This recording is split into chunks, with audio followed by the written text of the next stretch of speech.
Madam, আমার গাড়ি মোছা শেষ, আমার টাকাটা দেন। এই নাও। ম্যাডাম, আপনার ফোনে ইনি কে? ইনি তো আমার হাজবেন্ড। কিন্তু ম্যাডাম, ইনি তো আমার আব্বু। এসব অযথা কি কথা বলছো তুমি? না না ম্যাডাম, আমি সত্যি বলছি, ইনি আমার আব্বু। আরে তোমার মাথা ঠিক আছে তো? পাগল নাকি তুমি? আমার হাজবেন্ড তোমার বাবা হতে যাবে কিসের জন্য? জানি না, আমি জানি উনি আমার আব্বু, তাই। আজ যে পাগল ছেলে তো তুই। আমার সামনে এত বড় একটা কোম্পানির মালিক হয়ে তোদের মতো লো ক্লাস ফ্যামিলিতে বিয়ে করতে যাবে কেন? আর এক সেকেন্ড, আমার স্বামী তো ওয়াইফ আমি আছি, তাহলে ও আরেকটা বিয়ে করতে যাবে কেন? বড় লোক দেখেছিস কিনা টুপি পরাতে চলে এসেছিস? কি ম্যাডাম, আপনাদের ওই অফিস আমার বাবার? ওই অফিসের মালিক আমার বাবা? আরে আজব তো, তোর বাবা মালিক হতে যাবে কেন? ওটা তো আমার স্বামীর অফিস। আর বিয়ের সময় তো জাহিদ আমাকে এগুলো বলেনি।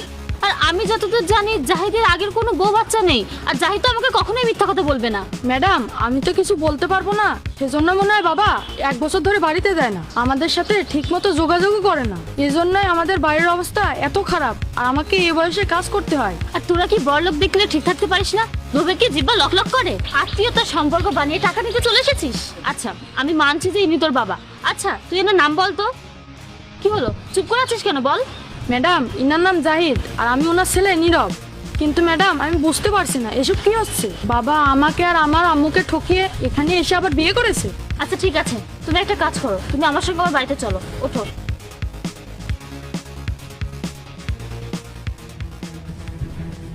আচ্ছা শোনো, তুমি ভিতরে গিয়ে অপেক্ষা করো, জাহিদ আসলে আমি তোমাকে ডেকে নিব। ঠিক আছে ম্যাডাম, আমি ভিতরে গিয়ে অপেক্ষা করছি।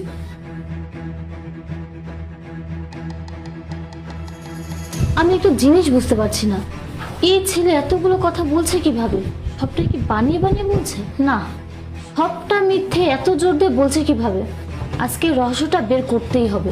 এই ছেলেটার কথা যদি সত্যি হয়েছে, তাহলে তো আমি জাহিদকে ছেড়ে মায়ের বাসায় চলে যাব। এখন শুধু জাহিদের আসার অপেক্ষা। হ্যাঁ হ্যাঁ, আমি বাসায় চলে এসেছি। আপনার সাথে আমি পরে কথা বলবো। ওকে। ও জাহিদ, তুমি বাসায় চলে এসেছো? হ্যাঁ, না এসে কি আর পারি? তা তুমি এত ইমার্জেন্সি কল করে আমাকে ডাকলে কেন, সেটা আমি বলো। অ্যাকচুয়ালি আমি তোমাকে আজকে একজনের সাথে দেখা করিয়ে দিতে চাই। নীরব, এদিকে এসো।